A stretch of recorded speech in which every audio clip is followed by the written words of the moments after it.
জয় গুরু।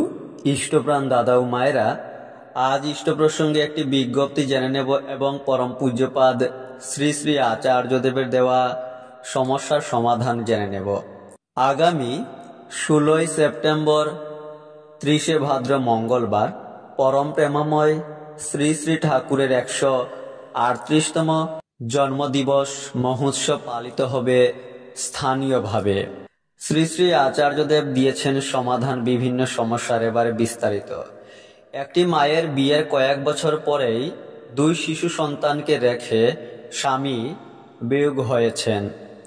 বিধ্বস্ত মন নিয়েই ওই মা আচার্যদেবের কাছে এসে মনের শক্তি বাড়িয়ে সন্তানদের নিয়ে সামলে নিতে সমর্থ হয়েছিল।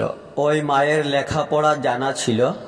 প্রসঙ্গ উল্লেখ করে আচার্যদেব বললেন, 2 সন্তান সহ ওই মাটি সংসারের যাবতীয় ব্যয় বহন করে চলতে পারল। লেখাপড়া না শিখে রাখলে কি আত্মসম্মান নিয়ে বেঁচে থাকতে পারত? তাই বলি, প্রত্যেক মেয়েই লেখাপড়া শিখে রাখুক। জীবনে দুঃসময় যদি আসে কাজে লাগবে। একটি পরিবারের বহু সদস্য নানাজনে নানান কাজে যুক্ত। সকলে কেমন করে ঠাকুরমুখী হয়ে চলবে, এই প্রশ্নে শ্রী শ্রী আচার্যদেব বললেন, সদস্য সংখ্যা কম বেশি যাই থাক, সংসারকে এক সূত্রে বাঁধতে গেলে এক সূত্র বা কমন এজেন্ডা রাখতে হবে।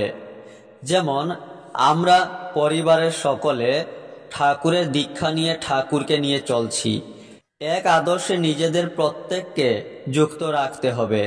প্রত্যেকে যদি ঠাকুরের সাথে যুক্ত থাকি, তার আদেশ নির্দেশকে মেনে চলি, তাহলে চিন্তা থাকে না। পরিবারের সকলে একটা সময় একত্রে সাক্ষাৎ করুন। বলেছিলাম, আপনারা রাতের খাবার একসাথে গ্রহণ করবেন। সকলে একত্র না হওয়া পর্যন্ত অপেক্ষা করবেন।